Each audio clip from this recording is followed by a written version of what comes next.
Senator from Wisconsin. Madam President, I rise today on behalf of the 1.2 million Wisconsinites who rely on Medicaid, or as we call it in Wisconsin, Badger Care, for their health insurance. And I rise today in their defense because their health care is under attack. And I really want to focus right now, kind of taking off where Senator Durbin left off, talking about our children, our babies. 1 in 3 children in Wisconsin rely on Medicaid for their health insurance. That's 1 in 3 children in Wisconsin's urban, suburban, and rural counties who need Medicaid just to see a doctor or to get regular checkups or to get vaccines and to stay healthy. I've traveled across Wisconsin meeting with constituents who are terrified about what these cuts will mean for their families, their finances, and their health. And I'd like to share a few of those stories with you this evening.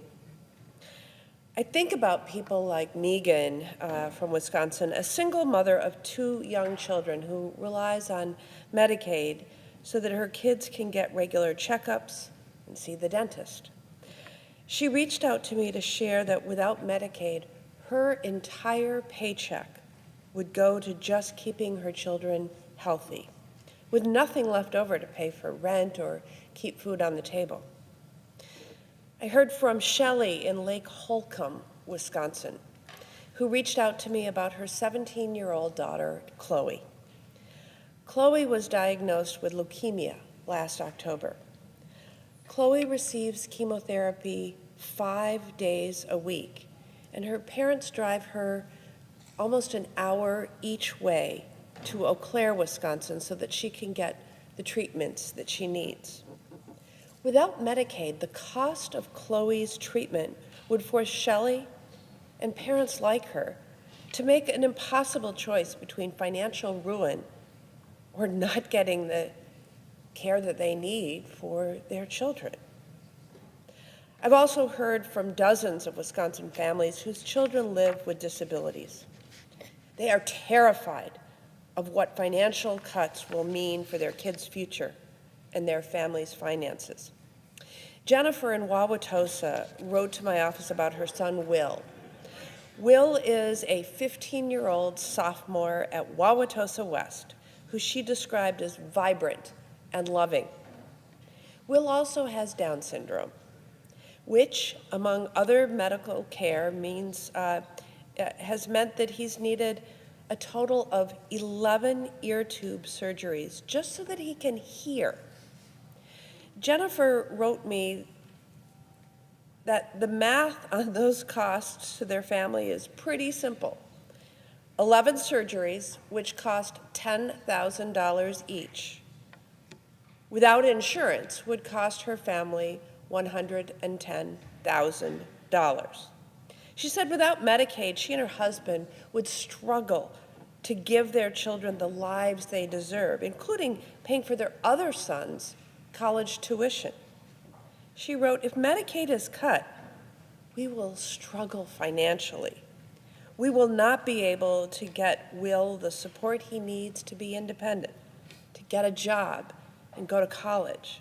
It could even mean one of us having to leave our full-time employment, which could hurt even more. Please don't cut Medicaid," she said. I also heard from Brooke in Thorpe, Wisconsin. She shared that because of Medicaid and the speech therapy for her 4-year-old son that he receives, she has, for the first time this year, heard his voice utter more than one syllable. Imagine that. She wrote, and I quote, "It marks the first time I have been called mom by him, and I have heard 'I love you' come from him 3 times, all occurring in the last 12 months.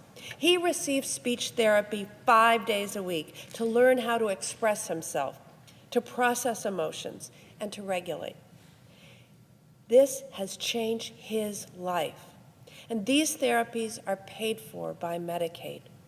Don't allow people like me to only hear "love you" a handful of times simply because of a budget cut.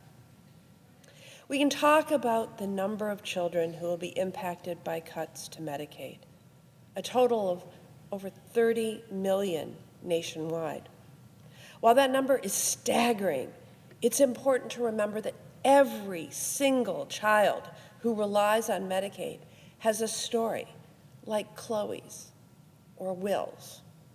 And they have parents like Megan and Brooke who just want what's best for their children and are terrified about their future if Medicaid is taken away. If my colleagues on the Republican side want to go through with cuts, the ones laid out in the House's budget plan, it's these families Republicans must answer to. Donald Trump and congressional Republicans can explain why they are planning to rip away health care for children so that the top 1% can get richer. I, for one, would like them to answer for the chaos, for the fear, for the heartache they are causing families in my state. I yield. Madam President. Senator from New